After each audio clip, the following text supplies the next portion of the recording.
Des déclarations du PDG d'OceanGate à propos de la confection du Titan refont surface après le drame. Et elles font froid dans le dos.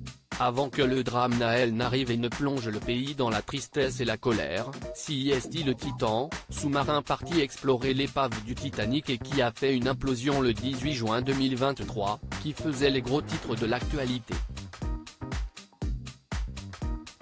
À bord du sous-marin, le Français Paul-Henri Narjolet, océanographe mais aussi l'homme d'affaires britannico-pakistanais Shahzada Dawood, 58 ans, et son fils de 19 ans, Sulman, l'aventurier milliardaire Hamish Hardy et le boss de la compagnie, Stockton Rush.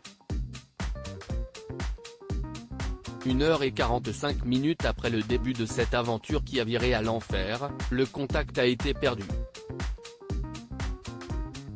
L'US Navy a enregistré un bruit qui correspond à celui d'une implosion. Puis ce n'est que 5 jours plus tard que des débris ont été retrouvés à 500 mètres du Titanic. Comment en sont-ils arrivés là? Il y a 6 ans, le PDG d'OceanGate, la société qui a mis au point le sous-marin faisait d'étranges déclarations au sujet de la construction. Il avait ainsi estimé que la colle qui scellait l'engin ressemblait à beurre de cacahuète. À ce moment-là, Stockton Rush, qui est décédé à bord du Titan, estimait aussi qu'en cas d'erreur dans la pose de la colle, il y avait peu de chances de s'en sortir.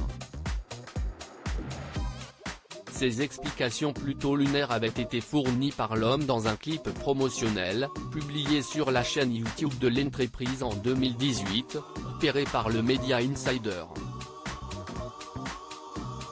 Une vidéo dans laquelle il présente l'assemblage d'un anneau en titane avec la coque composée de fibres de carbone du cycle O2. Le sous-marin a ensuite été renommé Titan. Des déclarations qui semblaient totalement anodines à l'époque mais qui prennent un autre sens aujourd'hui, après le drame. À ce moment-là, où rien ne pouvait être encore imaginé, Stockton Rush confiait que la pose de la colle était plutôt simple mais que la moindre erreur serait fatale.